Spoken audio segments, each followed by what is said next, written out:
Showed fires burning, people trapped in high-rise buildings. Although other pictures suggested most buildings had stood up to the earthquake, as they're designed to, others had collapsed, and it's impossible to imagine the number of dead from this won't be substantial. Also established a special office to look into the damage to banks and other financial institutions.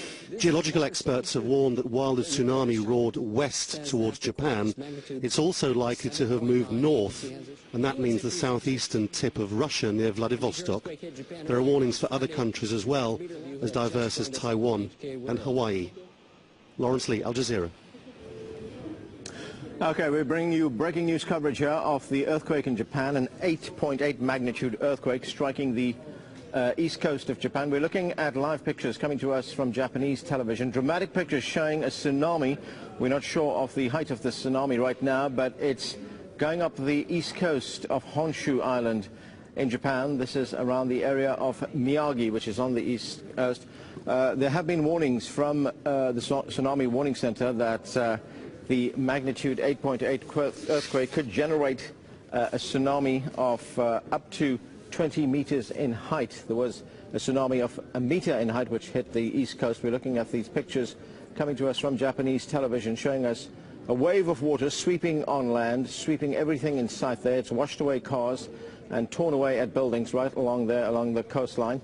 Our correspondent, Harry Fawcett, is in Kuala Lumpur. He's been monitoring developments there. Harry, what's the latest you have there from the... Well, it seems, as you can see on air on these incredible pictures, the tsunami is making its way ever further south down the coast of Honshu towards Tokyo. Even in the last few minutes, we've had a report from the Agence France Presse agency that the parking lot at the Tokyo Disneyland has been swamped by water. That's the first report I've seen, at least, of the tsunami arriving in a part of Tokyo. The Disneyland complex is just outside Tokyo to the east. Nearer the coast than the main urban area of Tokyo, but nonetheless that is the first report that we've had of the tsunami getting as far as Tokyo. In terms of the casualties, as Lawrence said in his report, it's difficult to imagine that they won't be substantial, but we haven't had any firm numbers yet. We have heard of injuries at a graduation ceremony, for example, in Tokyo, when the roof caved in at that ceremony. That's according to the Tokyo Fire Department. No numbers there yet. Reports of numerous injuries in Miyagi Prefecture. That's the Kyodo news agency reporting that via their sources in the police in Miyagi Prefecture. Miyagi is the closest Japanese prefecture to the epicenter of the earthquake. We understand it was about 120 kilometers off the coast, and the first waves of water came ashore on Miyagi. It's unclear exactly where these live pictures are coming from, but if you can imagine this replicated all up and down that enormous eastern coast of Honshu, the damage and the loss of life, we can only assume, will be substantial. Harry, as we know, this earthquake, the epicenter was about 125 kilometers off the Japanese coast. Now, let's try and put this into some kind of perspective. That east coast, which would have received the brunt of the earthquake, Japan is a very densely populated country.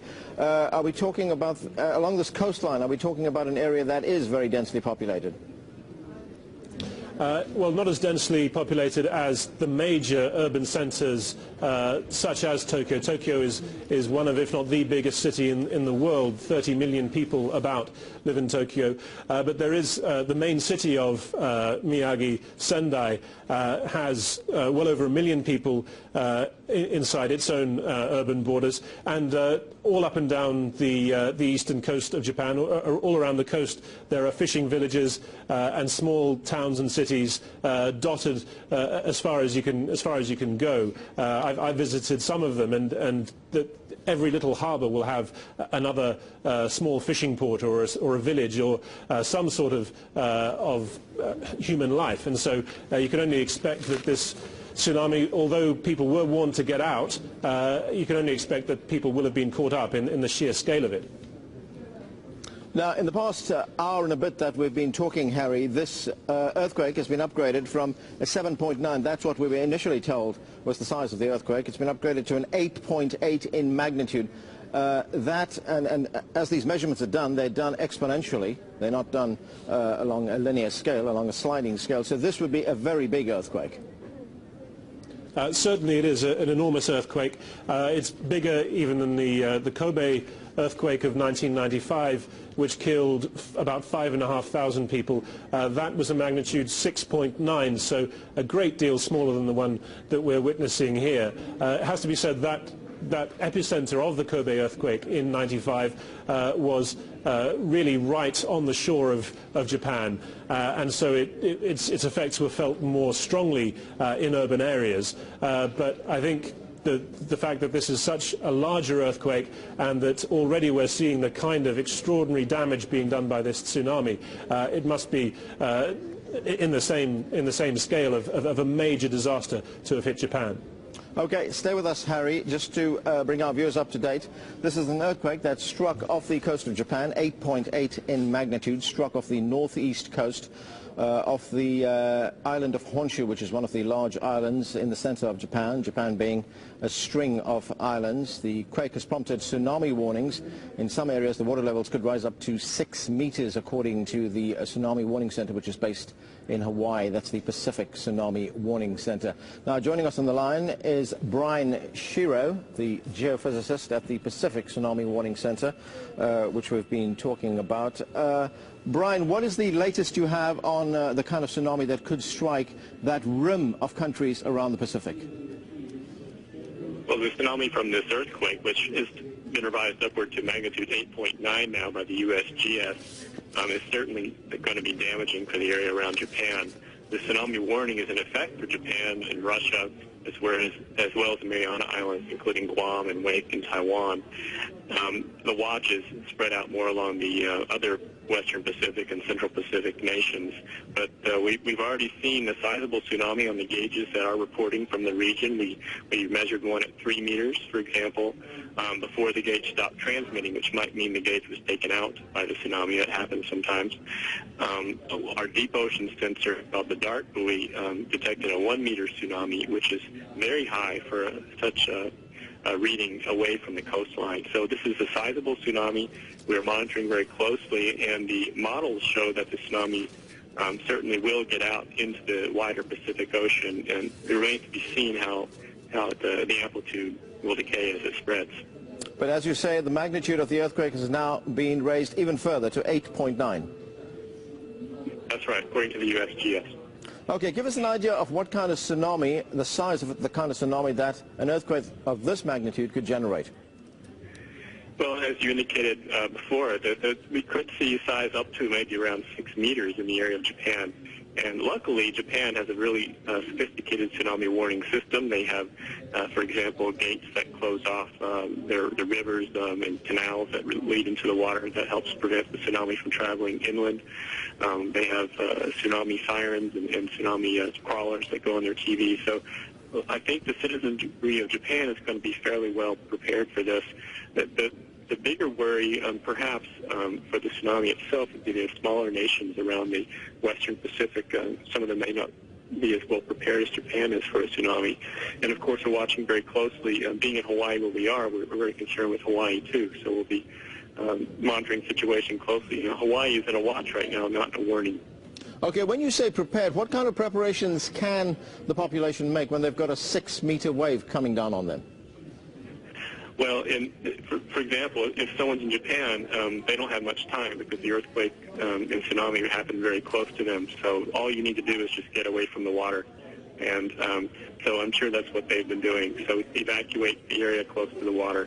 And okay, Brian, just stay with us for a moment there. We're looking at some live pictures now of a huge wave which is moving along the surface of the sea towards land. This wave, of course, generated by that earthquake, that 8.9 magnitude earthquake off the east coast of Japan. There's that wave moving across towards land, and we have Brian Shearer with us from the Tsunami Warning Center. So, Brian, we are seeing a wave right now moving towards land. You were telling us about the preparations that a population can make in the face of this water barreling down. Certainly. The best preparation is to have a plan ahead of time and to know where you're going to go in the event of a tsunami, and to know where the evacuation zones are, where the areas are where you're going to aggregate and collect and find your friends and loved ones. And so, like I said, Japan has a very good system like this. Hawaii does as well. Not every country does, though. So, you know, people are going to follow the best plans they can. But the general rule of thumb is if a tsunami happening close to you and it's going to be arriving soon, then get away from the water. Well, we know that Japan is in a very seismically active area. It lies along a fault line along the Pacific Rim, which is very active with earthquakes. So when people are warned that a tsunami is coming down, barreling down on them, they will be asked to move to higher ground, presumably. Yes, precisely. And I should add to that, too, if you're in an area with strong buildings, like high-rises, hotels, condominiums, anything made of reinforced concrete, it's perfectly fine just to go upstairs in the building. The rule that we use here in Hawaii is the third floor or higher, and in that case, you should be safe. Now, we know that this earthquake has come almost 48 hours after another earthquake struck that very same area in Japan, that one measuring around 7.8. That was on Wednesday, earlier this week. So we could expect in the next few days more aftershocks. It's possible, yes. Earthquakes tend to happen along the same fault system, related to each other, and it can be foreshocks or aftershocks and along the same sequence. Typically, aftershocks are not as large as the main shock, so we would not necessarily expect the aftershocks to be as big as this, but the problem is with an earthquake this large, the earthquake damage itself has certainly caused a lot of problems, and so even a relatively small aftershock could topple buildings, for example, so it is a big hazard. And when we're actually talking about the tsunami, this is a vast area of water that we're talking about, the Pacific Ocean. Will the water level decline and get lower as further away from the epicenter of the earthquake? Well, the tsunami is a series of waves, so it's a number of waves that happen in succession over several hours' time. And a wave, as I'm sure you know, it consists of a trough and a crest, so a low point and a high point. And so depending on where you are in relation to the wave, the high point, the crest may reach you, or the low point, the trough may reach you. And either way, you'll see either a rise or a fall in sea level. And if you're so lucky to have the trough come first, that's the recession of the sea, that's your natural warning sign that something unusual is happening. It's probably a tsunami. Because I'm looking at the countries that could potentially be affected by the tsunami. It goes all the way up to Russia, Guam, Taiwan, the Philippines, Indonesia, as well as Hawaii itself. So that warning would be for all these countries. Currently, the warning is just restricted to the northwestern Pacific countries, including Japan and Russia and the Mariana area and Taiwan. The watch includes the other areas that you indicated, including Hawaii. We define a warning as the area within 3 hours travel time, tsunami travel time, and a watch the area within 6 hours travel time. But it could expand. Yeah, and what we're looking at right now are the waves just hitting the east coast of Japan so far. Yes, that's right, so far. Okay. What direction could that take? Well, the tsunami energy, when it's imparted into the ocean, takes a really directional path. And so in this case, the direction the energy is going to propagate primarily is toward the northwest and toward the southeast, roughly. So that's directly impacting Japan's coast and then directly going out into the central Pacific, in the direction of Hawaii. If we could put this into some kind of perspective on recent earthquakes that have hit that area of the world. We had the earthquake and the tsunami, the Asian tsunami, which hit several years back. How big is this compared to that? Well, that was a magnitude, depending on whom you believe the researchers your favorite, around a magnitude 9.3 or so. And certainly much larger, probably around 500 to 1,000 times larger in energy. So we're dealing with a much different animal here with this tsunami. An 8.9 is very big, but it's nothing compared to something in the mid-9 range, which is much, much larger. Okay, sir, thanks for joining us. Let's go now to our correspondent, Harry Fawcett. He's in Kuala Lumpur, monitoring the latest from there. Harry? Well, as you've seen, those pictures just coming in from the east coast of Japan.